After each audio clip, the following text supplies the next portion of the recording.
अब finally Goku पूरी तरह से रिकवर हो चुका था और उनका क्लैश देख के तो सभी हैरान थे, यहाँ तक कि खुद बाकी सेयन्स भी। बेबी उससे बोलता है चलो अब कम से कम तुम लड़ने के लायक तो हो। तब गोकू बोलता है कि ये तो कुछ भी नहीं था, अभी तक तो मैंने अपनी 1% पावर का भी यूज नहीं करा है। पर बेबी उसकी बात हंसी में टाल देता है। वो बोलता है कि अभी 5 सेकंड पहले तुम खड़े भी नहीं हो पा रहे थे और तुम्हें लगता है कि मैं तुम पे यकीन कर लूंगा, तुम बस ब्लफ कर रहे हो। और ये दोनों अपने की ब्लास्ट से एक दूसरे पे अटैक करने लग जाते हैं। देखने में तो ऐसा लग रहा था कि दोनों एक दूसरे के बराबरी की टक्कर दे रहे हैं, पर बेबी गोकू से ज्यादा थका हुआ था। गोटन बोलता है कि आखिर जीत कौन रहा है। तब गोहान इसका जवाब देता है कि अभी कुछ कह नहीं सकते, मुझे तो ऐसे लग रहा है कि दोनों बराबरी की टक्कर पर हैं। पर फिर भी डैड को पिछली लड़ाई में कुछ ज्यादा ही चोट लगी थी, तो बेबी के पास अभी भी अपर हैंड है। अब इनकी बातें सुन के पैन पक जाती है और वो बोलती है कि ग्रैंडपा पे भरोसा रखो, वो कभी नहीं हार सकते, खासकर इस ईवल बेबी से तो बिल्कुल नहीं। तुम जानते नहीं कि वो कितने पावरफुल है। और ये फाइट एल्डर का भी बड़ी सीरियसली देख रहे थे। तभी कायोशिन आके उनसे पूछते हैं कि आखिर कौन जीत रहा है। गोकू को अब अपनी पूरी पावर मिल चुकी है, अब तो मैच और भी ज्यादा इंटरेस्टिंग हो जाएगा। तब एल्डर कायो उसे हेडलॉक देते हुए बोलते हैं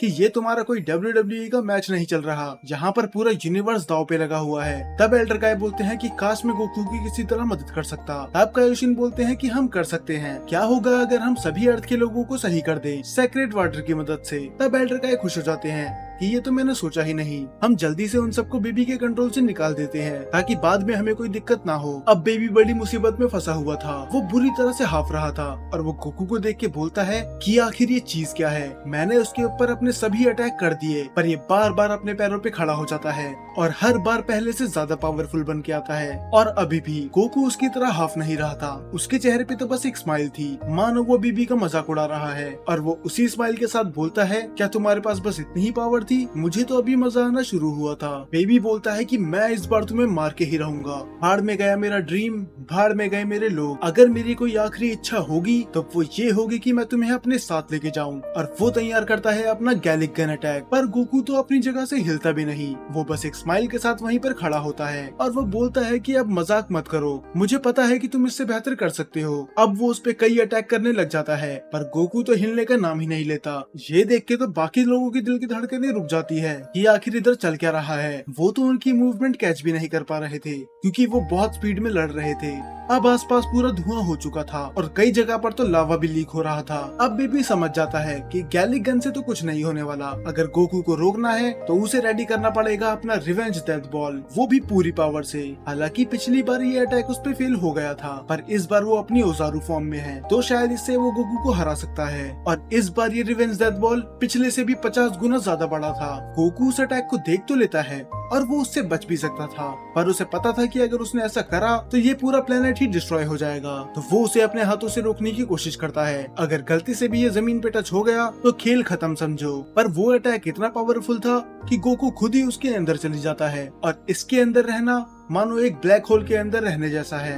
गोकू को ऐसा लग रहा था कि उसका पूरा शरीर स्पेगेटी बन जाएगा, पर वो हार नहीं मान सकता था, उसे अपने परिवार को बचाना था, तो वो पूरा का पूरा अटैक अपने अंदर ही एब्जॉर्ब कर लेता है, जो कि बहुत ही ज्यादा बड़ी बात है। ये देखने के बाद तो बेबी के और पसीने छूट जाते हैं क्योंकि उसने इसकी उम्मीद तो बिल्कुल नहीं करी थी। और गोकू उसे बोलता है कि मैंने तुमसे पहले ही कहा था कि तुम मेरी पावर के आगे नहीं जीत सकते। और गोकू तैयार करता है अपना 10 टाइम्स कामेहामेहा और वो बेबी को फाइनली उससे मार देता है। अब बेबी का शरीर किसी काम का नहीं रहा था, वो कितनी भी कोशिश कर ले वो हिल नहीं सकता था। हालांकि वो जिंदा तो अभी भी था। पैन पूछती है कि ये मर गया, तब गोहान बताता है कि नहीं, पर वो मर रहा है, उसकी दिल की धड़कनें बहुत ज्यादा वीक हो चुकी है, अब बस एक सिंपल की ब्लास्ट भी उसे मार सकता है। और वो बोलती है कि फिर ग्रैंडपा इंतजार किस चीज का कर रहे हो, इस मॉन्स्टर को जल्दी से खत्म कर दो। और वो चीयर कर रही होती है मानो ये बहुत अच्छी बात हो। पर तब गोहान उसे समझाता है कि हम जीत तो गए, पर किस कीमत पर, क्योंकि अगर हमने इसे मार दिया तो हमें वेजिटा को भी मारना होगा। अब पैन उदास हो जाती है, वो तो भूल ही गई थी कि बेबी वेजिटा की बॉडी में था, उसे समझ में नहीं आता कि वो क्या करे। वो बेबी को मारना चाहती थी पर वेजिटा को नहीं।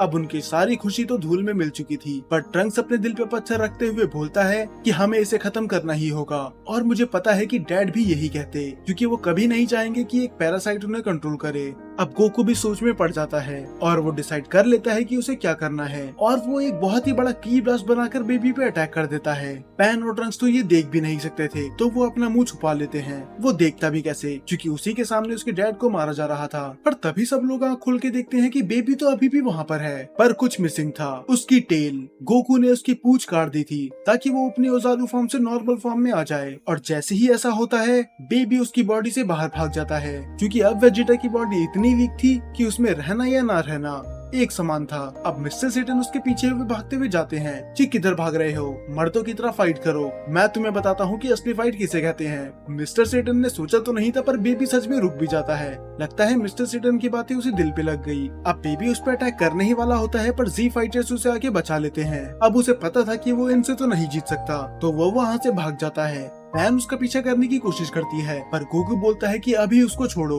हमें वेजिटा को देखना चाहिए, क्या वो सही सलामत है भी या नहीं। वेजिटा की हालत तो बहुत ज्यादा खराब हो चुकी थी, पर फिर भी अभी वो जिंदा था, और फाइनली अब गोकू को तसल्ली मिल चुकी थी। वो इतनी देर से फाइट इसीलिए ही खींच रहा था ताकि वो बेबी को वीक करके उसकी पूंछ काट सके, जिससे वेजिटा भी बच जाएगा और वो बेबी को भी मार देंगे। और दूसरी तरफ बेबी बुल्मा को धक्का दे देता है। वो बोलता है कि हटो मेरे रास्ते से, अब मैं किसी दूसरे प्लेनेट पे जा रहा हूँ और मैं तभी वापस आऊंगा जब मैं फिर से स्ट्रांग बन जाऊँ। बुल्मा बोलती है कि प्लीज मुझे भी अपने साथ ले जाओ, पर वो साफ मना कर देता है, और वो कसम खाता है कि अब वो अगली बार जब वापस आएगा तो वो पहले से ज्यादा स्ट्रांग होगा। पर गोकू का ये मानना नहीं था। वो एक स्माइल करता है और यूज करता है कामेहामेहा का, और वो अटैक डायरेक्ट हिट होता है उसकी शिप पे, और उस अटैक के साथ वो चली जाता है सूरज पर। लाइट को भी अर्थ पे आने पे 8 मिनट लगते हैं, पर पता नहीं ये सूरज में कुछ सेकंडों में कैसे पहुंच गया। सेम चीज कूलर के साथ भी हुई थी, अगर आपको याद होगा तो। जीटी में लॉजिक ढूंढना सही नहीं होगा। अब फाइनली सब कुछ सही हो चुका था। पैन तो इतनी खुश थी कि वो गोकू के पैरों पे चिपक जाती है, और गोकू बोलता है कि अब मुझे बेबी की एनर्जी महसूस नहीं हो रही, और मैंने उसे सूरज पे फेंक दिया तो अब वो रीजनरेट भी नहीं कर सकता, तो अब वो पूरी तरह से खत्म हो चुका है।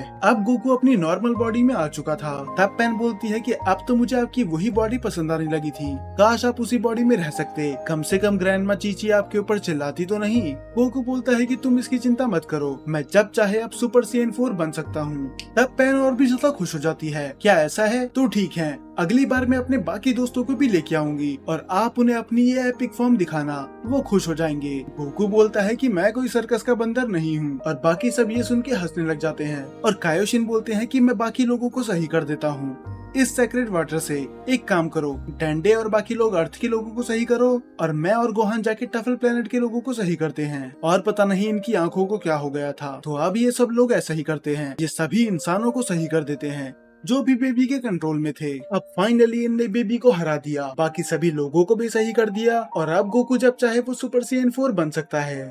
तो अब फाइनली अर्थ पे पीस आ चुका था पूरे 5 सेकंडों के लिए, क्योंकि उसके बाद पूरी अर्थ हिलने लग जाती है। हिलना सही शब्द नहीं होगा, वो 2 हिस्सों में बट रही थी। वो भूकंप इतना तेज था कि वो उन्हें कामे लुकआउट में भी महसूस हो रहा था। तो जो अर्थ पर रह रहे हैं उनकी हालत सोचो कैसी होगी। तब मिस्टर पोपो बताते हैं कि ये ब्लैक स्टार ड्रैगन बॉल की वजह से हो रहा है। भूल गए मैंने कहा था कि अगर वो 1 साल के अंदर वापस नहीं आई तो पूरा का पूरा अर्थ डिस्ट्रॉय हो जाएगा। गोकू बोलता है कि ये क्या बकवास कर रहे हो, मैं कुछ ही दिनों पहले तुम्हें ड्रैगन बॉल दे चुका हूँ, भूल गए क्या? डेंडे तो साफ मुकर जाता है कि ये तुम क्या बातें कर रहे हो, मुझे कुछ याद नहीं। पर गोकू उस पे और चिल्लाता है कि झूठ मत बोलो, मैंने तुम्हारे हाथों पे ही दी थी। और तब डेंडे को धीरे धीरे सारी यादें आने लग जाती हैं, और वो बोलता है कि तब मैं बेबी के कंट्रोल में था और उसने उस ड्रैगन बॉल का यूज कर लिया। तब गोकू बोलता है कि चलो अब हमें पैनिक नहीं होना चाहिए, इससे पहले ये टाइम खत्म हो हम फिर से ड्रैगन बॉल ढूंढ के लेके आ जाएंगे। भूल गए पिछली बार भी तो हम लेके ही आए थे। पर तब पेन टाइम कैलकुलेट करती है कि आखिर अब इनके पास कितना समय बचा हुआ है, और अफसोस अब बस इनके पास बचे हुए थे 2 वीक। तब ट्रंक्स बोलता है कि पिछली बार ड्रैगन बॉल लाने में हमें पूरा 1 साल लग गया था, मतलब 11 महीने और 2 हफ्ते। तो अब हम 2 हफ्तों में ये कैसे ढूंढ लेंगे? ये तो इम्पॉसिबल है। अगर हमें सभी ड्रैगन बॉल की लोकेशन मिल गई हम तब भी वो नहीं ढूंढ सकते। पूरी अर्थ धीरे धीरे डिस्ट्रॉय हो रही थी और 2 हफ्तों में ये सब कुछ खत्म हो जाएगा। और वेजिटा भी अपने घर के चक्कर काट रहा था। वो बोलता है कि अगर तुमने उस बेबी को नहीं मारा होता तो मैं उसे अपने हाथों से मार देता। उसने ना बस मेरी बॉडी ली बल्कि उसने पूरे अर्थ को भी अब मुसीबत में डाल दिया। और मिस्टर सेटन तो डर के मारे छुपे हुए थे। तभी ट्रंक्स वहाँ पर आता है और वो बोलता है कि अब हम टफल प्लेनेट से कनेक्ट कर सकते हैं। और बुल्मा उन पे तभी चिल्लाने लग जाती है। वो बोलती है कि आखिर तुम सब लोग कर क्या रहे हो और मैं यहाँ पर क्या कर रही हूँ, क्या कोई मुझे समझाएगा? बाकियों की तरह इसकी भी याददाश्त जा चुकी है। पर तभी गोहान उसे धक्का देते हुए बोलता है कि हमने यहाँ पर सभी लोगों को सही कर दिया है और हम सभी जल्दी अर्थ के लिए निकल रहे हैं। पर गोकू मना कर देता है कि हम ऐसा नहीं कर सकते और ये सुन के चीची गोहान को धक्का देती है और उस पर चिल्लाती है कि तुम्हारा मतलब क्या है, हम ऐसा नहीं कर सकते। क्या तुम चाहते हो कि मैं जिंदगी भर यहीं पर रहूं? तब गोकू उसे शांत करवाते हुए बोलता है कि मेरा वो मतलब बिल्कुल नहीं था, दरअसल अर्थ तबाह होने वाली है, तो अच्छा ही रहेगा कि तुम वहीं पर रहो। और पैन भी उदास होती है और वो माफी मांगती है इन सब चीजों के लिए। उसने पूरे साल मेहनत करी, अपने अर्थ से दूर रही, पर अब उसका कुछ फायदा नहीं। और तब आता है प्रिंस ऑफ ऑल सेयंस एक बढ़िया आइडिया के साथ। वो बोलता है कि अगर अर्थ खत्म होने वाली है तो क्यों ना हम टफल प्लेनेट पे चले जाएं और बाद में हम ड्रैगन बॉल से विश मांग लेंगे कि अर्थ को फिर से रिवाइव कर दे। बाकी सब हैरान थे कि ये आइडिया उनके दिमाग में क्यों नहीं आया, ये तो बहुत ही ज्यादा अच्छा आइडिया है। पर एक मुसीबत अभी भी थी, आखिर ये पूरी अर्थ की पॉपुलेशन को वहाँ पर लेके कैसे जाएंगे, क्योंकि अर्थ तो कुछ ही टाइम बाद खत्म हो जाएगा। और वेजिटा के पास इस चीज का भी जवाब होता है। वो गोकू से पूछता है क्या तुम अभी भी अपनी इंस्टेंट ट्रांसमिशन यूज कर सकते हो?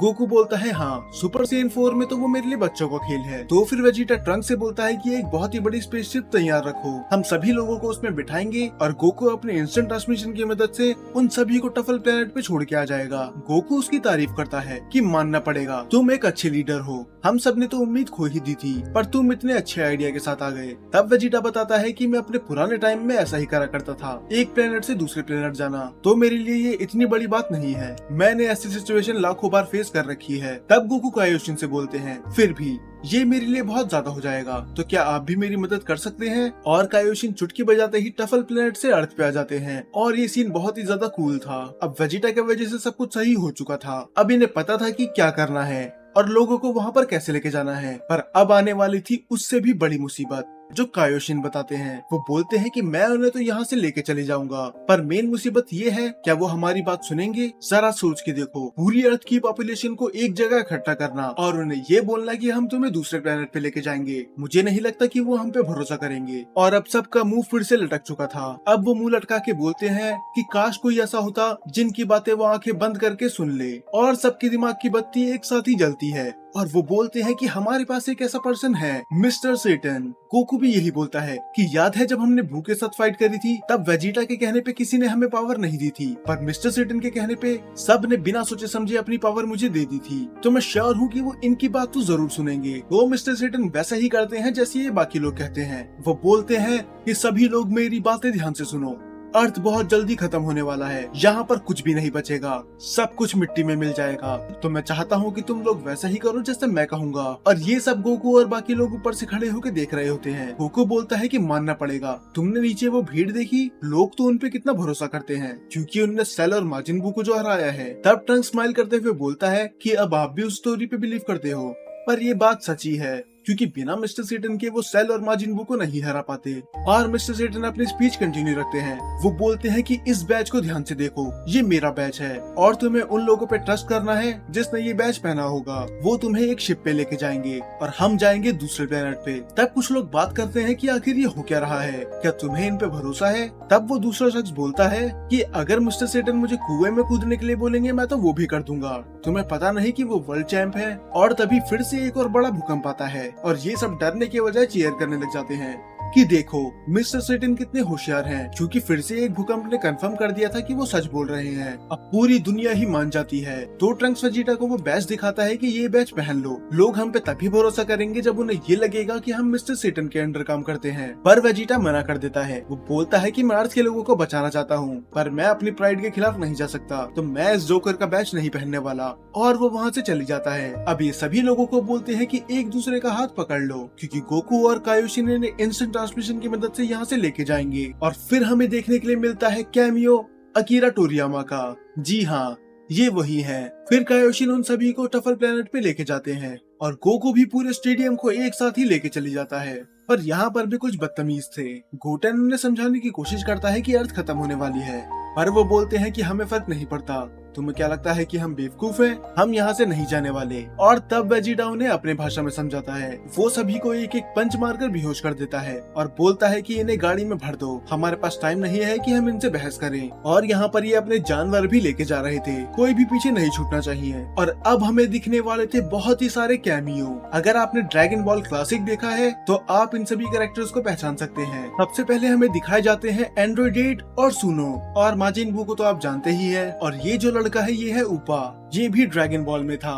और याजुरोबी और पिलफ गैंग तो बहुत बार आ रखे हैं। और इसके बाद जीटी में पहली बार दिखाया जाता है टीएन और यामचा को। ये तो पता नहीं कहाँ ही थे। अब जी सब टफल प्लेनेट पे पहुंच चुके थे और तभी एक न्यूज रिपोर्टर बताती है कि अभी भी कुछ लोग अर्थ पे बचे हुए हैं और पता नहीं ये न्यूज किसको दे रही है, क्योंकि देखने वाला तो कोई है नहीं और बाकी सभी लोग अभी भी लोगों को लेके जा रहे थे, बड़े से बड़ा और छोटे से छोटा जानवर तक, यहाँ तक कि डायनासोर्स भी आ जाते हैं मदद के लिए। और ये चीज अच्छी थी कि मिस्टर सेटन एंड तक उनके साथ रुकते हैं, ऐसा नहीं कि वो डर के मारे पहले ही भाग गए। सच में मिस्टर सेटन एक हीरो है। और जाते समय एक दिक्कत हो जाती है, दो फार्मर्स के सारे जानवर भाग जाते हैं और वो मना करती है कि मैं अपने जानवरों के बिना नहीं जाने वाली। तो गोटेन और पैन मदद करते हैं उसके जानवर को पकड़ने के लिए। और गोकू देखता है कोई छूट तो नहीं गया, तो वो देखता है कि कई लोग अभी भी बाकी हैं, जैसे एक शराबी, एक कपल और यहाँ तक कि नाम भी, जो अभी भी अपनी तपस्या में लीन था। अगर आपको याद नहीं तो ये भी ड्रैगन बॉल में आया था। गोकू उन सबसे बोलता है कि तुम निकलो, अभी कुछ लोग और हैं तो मैं उन्हें बचा के आता हूँ। और उस औरत के भी जानवर मिल चुके थे, तो वो सब निकल जाते हैं